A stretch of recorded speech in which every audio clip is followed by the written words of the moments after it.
कैसा एक्सपीरियंस रहा सर जब आप पहली बार इंटरव्यू ऑफिस में गए और कैसा एक्सपीरियंस रहा? ये मेरा सेकंड इंटरव्यू है, तो मुझे कोई दिक्कत नहीं हुई अच्छे से। बाकी वहाँ पे जो भी स्टाफ भी हैं सपोर्ट किए। अच्छा, तो ऐसा कोई दिक्कत नहीं हुआ। तो बाकी सब देखा जो ओवरऑल तो बढ़िया हुआ, काफ़ी पॉजिटिव। किनका बोर्ड था सर? सत्यवती मैम का जी। करंट अफेयर से किस तरह के सवाल पूछे गए? मुझसे डेप्थ से क्वेश्चन किए गए और करंट अफेयर से एक वो हिजाब से क्वेश्चन था, अच्छा, हलाला से, और पूर्वांचल एक्सप्रेसवे से जो बनने के बाद थोड़ी दब गई थी तो उससे क्वेश्चन था। बाकी मेरे डेप्थ से था, मेरे स्टडी बैकग्राउंड से था, यही क्वेश्चन था।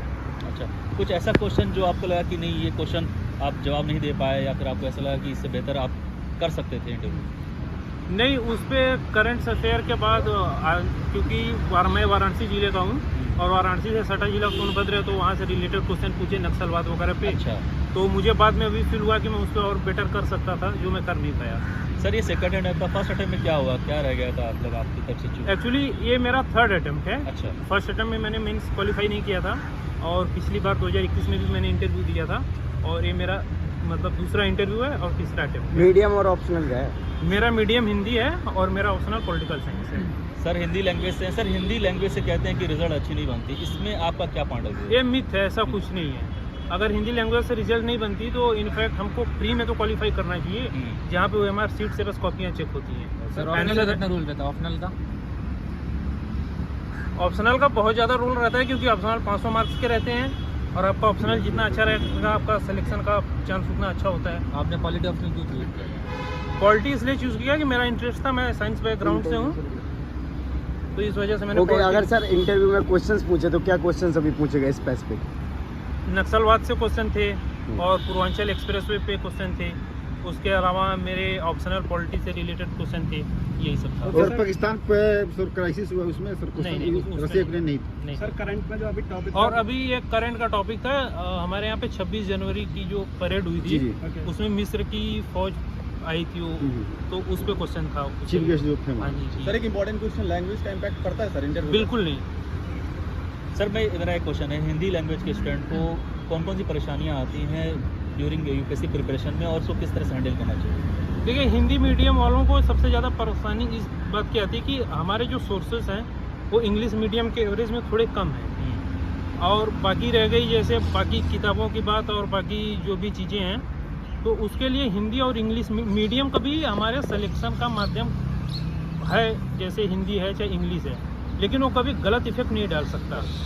और दूसरी बात, सोर्सेज अवेलेबल हैं, बस वो हम तक पहुंच नहीं पाते या हम उन तक पहुंच नहीं पाते सर तो इस वजह से दिक्कत आती है। सर न्यूज़पेपर वगैरह जैसे हिंदू होता है, इंडियन एक्सप्रेस होता है, इंग्लिश वालों को, तो हिंदी लैंग्वेज के स्टूडेंट के लिए कौन सी मैगजीन और कौन सी न्यूज़पेपर यूज़ करें? हिंदी मीडियम के लिए क्रॉनिकल मैगजीन, मैं क्रॉनिकल मैगजीन ही पढ़ा, और न्यूज़पेपर में तो मैं न्यूज़पेपर पे बिलीव करता भी नहीं, मैं कोई ऐसे पढ़ा नहीं। क्रॉनिकल मैगजीन आती है मंथली सिविल के लिए, तो अगर आप एक महीने में उसको पढ़ लेते हैं, अगर एक आदमी पूछ रहा है तो प्लीज़ लेट मी फिनिश, तो उसके बाद जो है आप क्रॉनिकल मैगजीन अगर पढ़ लेंगे मंथली वाली, तो करंट अफेयर और करंट अफेयर से रिलेटेड जितने मुद्दे हैं वो मैनेज हो जाते हैं। सर GS के लिए आपने कहाँ से कोचिंग ली और ऑप्शनल के लिए किस तरह प्रिपरेशन किया? मैंने GS के लिए ऐसे कहीं से कोचिंग नहीं ली है, मैंने सेल्फ स्टडी किया है, और एक दो टीचर थे मेरे, जैसे कीर्ति भूषण यादव थे और एक टीचर थे दिलीप त्रिपाठी, जो अब नहीं रहे, ये दोनों लोग अब नहीं रहे, तो उन लोगों से मैंने मदद ली। और मेरे सीनियर हैं जो अभी IAS वगैरह हैं भी, उनके कांटेक्ट में मैं रहता हूँ, तो वहाँ से। सर आपको क्या लगता है, क्या सेल्फ स्टडी करके UPSC निकाला जा सकता है? बिल्कुल बिल्कुल। देखिए, कोई भी दुनिया की बड़ी से बड़ी कोचिंग कोई ये नहीं कहता है कि आप कोचिंग कर लिए तो सेलेक्ट हो जाओ। जज्बा होना चाहिए, हमारी तैयारी सही होनी चाहिए, हम बिना कोचिंग के भी अच्छा कर सकते हैं। पहले भी कोचिंग नहीं था, लोग करते थे।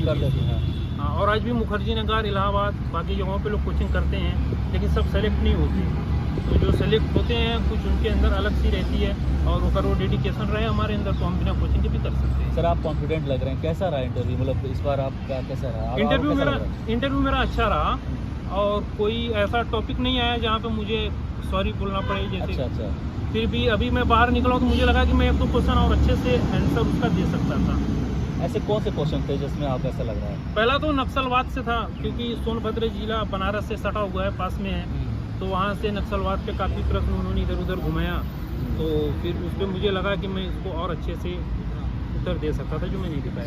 सर लोग कहते हैं मॉक देना चाहिए, इससे काफ़ी हेल्प होता है इंटरव्यू, इसको कैसे देखते हैं आप? हाँ, मॉक देना चाहिए, क्योंकि क्या होता है कि हम जैसे इंटरव्यू हमारा लगा है, हमको पता नहीं है सामने कैसे पैनल बैठते हैं, कैसे लोग रहते हैं, क्वेश्चन कैसे पूछते हैं, किस तरीके से क्वेश्चन पूछते हैं। तो अगर जब हम मॉक देते हैं तो हमको वो सारे आइडियाज़ मिल जाते हैं, और जो भी टीचर मॉक में होते हैं वो हमको बेस्ट बताते भी हैं कि हमारी गलती कहाँ पे है, हमारे बोलने में गलती है या हमारे उत्तर बताने में गलती है। तो जो भी रहता है तो हेल्प करते हैं। सर वो सर लोग इथिकल क्वेश्चन पूछते हैं, इथिकल क्वेश्चन। सर बहुत सारे क्वेश्चन मतलब वैसे तो मॉक ज़रूरी है, लेकिन फिर भी एक साइकोलॉजिकल होता है कि इंटरव्यू देने जा रहे हैं तो थोड़ी सी धड़कन सी होती है। जी।